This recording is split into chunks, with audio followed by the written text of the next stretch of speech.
Jai, para sa gugmang wala naabot, di man ikaw.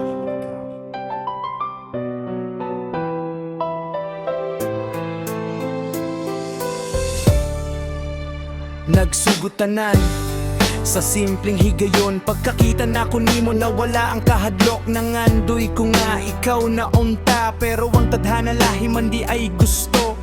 Matag gabi ikaw ang huna-huna, bisan kabalo kung dili ako imong gipili. Nagpabiling gihapon ko nga naglaom, basing usa ka adlaw ako na pudi mong tan-awon. Pero sa tanan na akong gihandom, usara gyud ang akong nasabtan. Dili tanan gugma mahimong atoa, bisan unsa pa nato ka gusto. Di man ikaw ang para sako, di man ikaw ang kauban hangtod sa tumoy.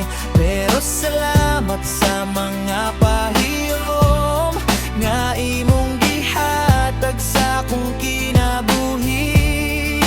Di man ikaw ang akong makuyugan sa dalan nga akong paggalakton. Bisan masakit daw aton ko, kay ang gugma dili pugson. Nakita di ka nga malipayon sa uban, ug dito ko nakasabot sa tanan nga usahay ang tinugod nga paghigugma. Mauwang pagpalayo ug pagpasagdan, wala ko'y kasuko, wala ko'y pagmahay, kay nahimo kang parte sa akong adlaw-adlaw. Bisan karon nga layo nakaayo ka, magpabiling gihapon ka sa akong mga handumanan. Yo, nagdala ko kasakit pero smile gihapon, maski kadag gabi ikaw gihapon na akong baon. Sa mga pangandoy nga wala matuman, ako na lang gidala hangtod sa kakahangturan. Kung dili man ikaw ang akong kapalaran, muato ko sa dalang nga dindam sa panahon. Kay kabalo ko nga adunay mo abot, nga dili na kinahanglan pampangitaon.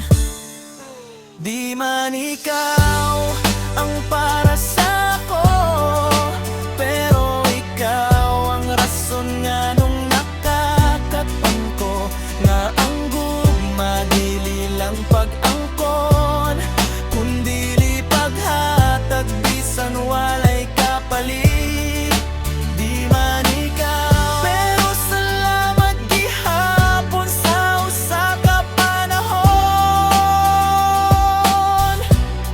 Ikaw ang akong kalibutan.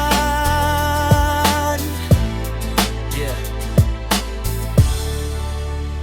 Kuya Jai, usay ang pinakasakit na gugma, mautong gugma nga dilikid nga imong imo.